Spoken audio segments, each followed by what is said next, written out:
तो आज अपन कर रहे हैं क्वेश्चन नंबर 1। इसके अंदर लिखा हुआ है AB engineering limited belongs to a risk class for which the capitalization rate is 10%. It currently has outstanding 10,000 shares selling at rupees 100 each. The firm is contemplating the declaration of a dividend of rupees 5 share at the end of current financial year. It expects to have a net income of rupees 1 lakh and has a proposal for making new investments of rupees 2 lakh. Calculate the value of a firm when dividends are not paid and second case में when dividends are paid. भैया अगर आपको question अभी तक समझ में नहीं आया तो मैं आपको आसान भाषा में समझा देता हूँ। इस क्वेश्चन में आपको निकालना है वैल्यू ऑफ फर्म। दो केस में निकालना है, जब डिविडेंड दिया होगा और जब आपने डिविडेंड पे नहीं करा होगा। ठीक है, तो भैया अगर आपको ये पता नहीं है ये कौन सी मतलब थ्योरी का है तो मैं आपको बता देता हूँ, ये एमएम थ्योरी का है ये क्वेश्चन। ठीक है, अब एमएम थ्योरी में होता है क्या है भैया, एमएम थ्योरी ये बोलती है कि भैया आप डिविडेंड पे करो या मत करो, आपकी वैल्यू ऑफ फर्म सेम रहेगी दोनों केस में। चाहे आप डिविडेंड पे करो चाहे डिविडेंड पे मत करो, आपकी वैल्यू ऑफ फर्म सेम रहेगी। ये बोलता है भैया एमएम थ्योरी। ठीक है, तो ये मैंने जनरल थोड़ा सा आपको बता दिया इंट्रोडक्शन थ्योरी के बारे में। अब अपन इस क्वेश्चन को सॉल्व करेंगे और देखेंगे कि वाक्य में वैल्यू ऑफ फर्म दोनों केस में सेम रहती है या नहीं रहती है। ठीक है, इसके लिए भैया एक क्वेश्चन आपको दे रखा है, तो आइए देखते हैं क्वेश्चन नंबर 1 का सॉल्यूशन। अगर आप चैनल पर नए हैं तो आप चैनल सब्सक्राइब कर सकते हैं ताकि आपको लेटेस्ट इन्फॉर्मेशन मिलती रहे। ठीक है, दो केस में अपन निकालेंगे व्हेन डिविडेंड्स। आराम से समझना, कोई जल्दी नहीं है। ठीक है, आराम से समझोगे तो भैया पूरा समझ में आएगा। ठीक है, पहला केस अपन ले रहे हैं भैया डिविडेंड्स आर नॉट पेड, और सेकंड केस भैया अपने पास रहेगा व्हेन डिविडेंड आर पेड। दो केस आपको दे रखे हैं भैया क्वेश्चन में और इसके अकॉर्डिंग आपको निकालना है वैल्यू ऑफ फर्म। सबसे पहले तो भैया अपन शेयर प्राइस निकालेंगे P1। P1 क्या होता है भैया, इसके लिए थोड़ा फॉर्मूला आपको याद रखना पड़ेगा। ठीक है, P1 equals to P0 1 plus KE minus D. ठीक है, यहाँ P0 कितना दे रखा है भैया, सब चीज़ क्वेश्चन में दे रखी होगी, बस आपको ध्यान से देखना है भैया। टोटल आपको भैया अभी बता रहे कि शेयर प्राइस है ₹100। 1 प्लस के आपको कितना दे रखा है भैया 10%, तो अपन लिख देंगे 0.10। डिविडेंड आपने पे करा ही नहीं तो 0 हो जाएगा।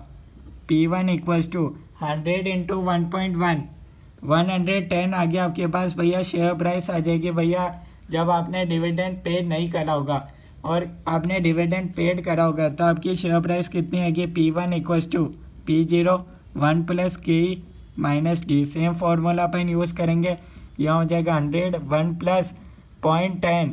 डिविडेंड कितना पे करा भैया ₹5 पर शेयर, तो भैया -5, तो 110 माइनस 5 105। ये आपके पास आ गया P1 दोनों केस में।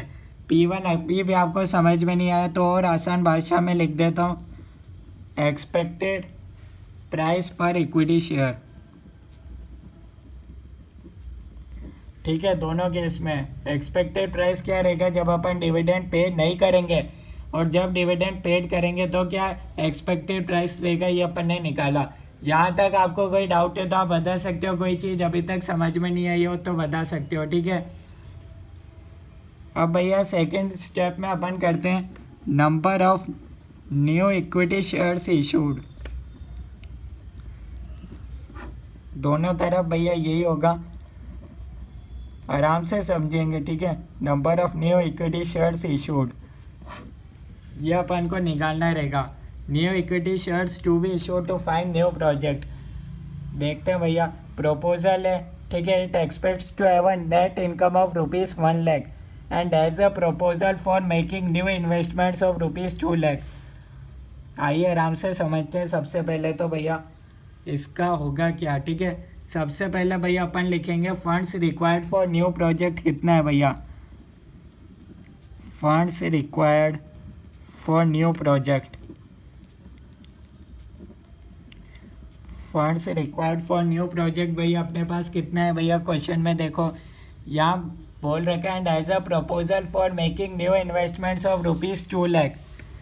तो भैया फंड्स रिक्वायर्ड है भैया 2 लाख।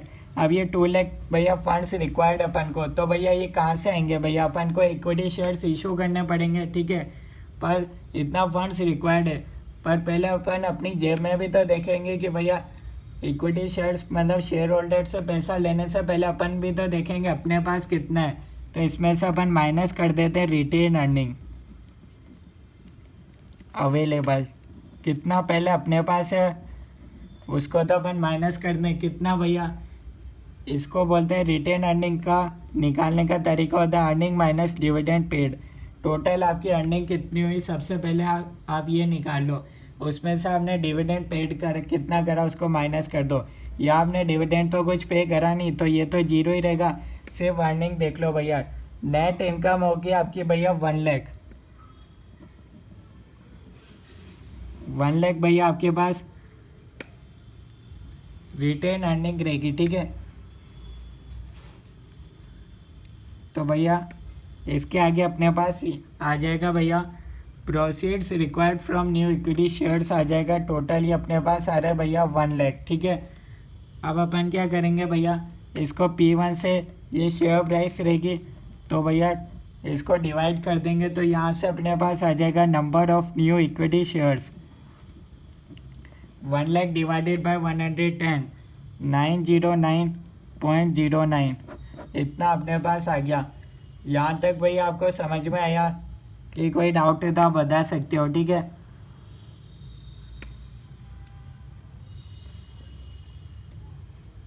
इतनी तो भैया आपकी इनकम रहेगी, नेट इनकम होगी, उसको माइनस करा। यहाँ तक कोई डाउट है बता सकते हो। ऐसे ही सेम इधर आ जाते हैं, funds required for new project same ही रहेगा भैया 2 लाख। रिटेन अर्निंग, यहाँ आपने क्या करा, अर्निंग तो आपकी भैया 1 लाख होगी, उसमें से आपने डिविडेंड पेड कर दिया 1 लाख माइनस डिविडेंड आपने 5 रुपीज़ पर शेयर आपने, टोटल थे 10,000, तो 5 इंटू 10,000 50,000 का आपने डिविडेंड दे दिया, तो 50,000 ही आपकी इनकम रहेगी, ठीक है, रिटेन अर्निंग। तो यह आपके पास हो जाएगा भैया 1,50,000 डिवाइडेड बाई P1 105, और यहाँ से अपने पास आ जाएगा भैया 1428.57 डिवाइड कर दिया, अपने पास आ गया number of new equity shares issue, ठीक है। यहाँ तक आपको कोई डाउट है तो आप बता सकते हो, ठीक है। अब अपन निकालेंगे भैया present value of equity. Third step में अपन निकालेंगे प्रेजेंट वैल्यू ऑफ इक्विटी निकालेंगे, दोनों तरफ अपन सेम निकालेंगे, ठीक है। प्रेजेंट वैल्यू ऑफ इक्विटी, तो प्रेजेंट वैल्यू ऑफ इक्विटी के लिए भैया फॉर्मूला होता है existing equity shares plus new equity shares into P1 plus earning minus investment divided by 1 plus KE। इससे अपने पास आ जाएगा भैया present value of equity. Existing equity shares अपने पास क्वेश्चन में गिवन है 10,000 plus new equity shares 909.09 into P1 अपने पास है 110 प्लस अर्निंग कितनी होगी भैया, यहाँ दे रखी अर्निंग होगी 1 लाख माइनस इन्वेस्टमेंट अपन को कितना करना पड़ेगा 2 लाख का, डिवाइडेड बाय 1 प्लस KE अपने पास है भैया 0.10। तो यहाँ से अपने पास आ जाएगा भी प्रेजेंट वैल्यू ऑफ इक्विटी कितना होगा, तो ये अपने पास आ रहा है भैया 10 लाख, ठीक है। सेम इधर हो जाएगा भैया existing equity shares plus new equity shares into 105 plus earning अपने पास रहेगी 1 लाख, ठीक है। अपन ये वाली देख रहे हैं, टोटल अर्निंग देख रहे हैं, माइनस इन्वेस्टमेंट अपने पास रहेगा 2 लाख डिवाइडेड बाय 1 प्लस 0.10, तो ये अपने पास हो जाएगा भैया 10 लाख। नेक्स्ट स्टेप में अपन निकालेंगे भैया प्रेजेंट वैल्यू ऑफ फर्म, जो आपसे क्वेश्चन में पूछा है। प्रेजेंट वैल्यू ऑफ फर्म, इसका फॉर्मूला होता है existing equity shares into P0।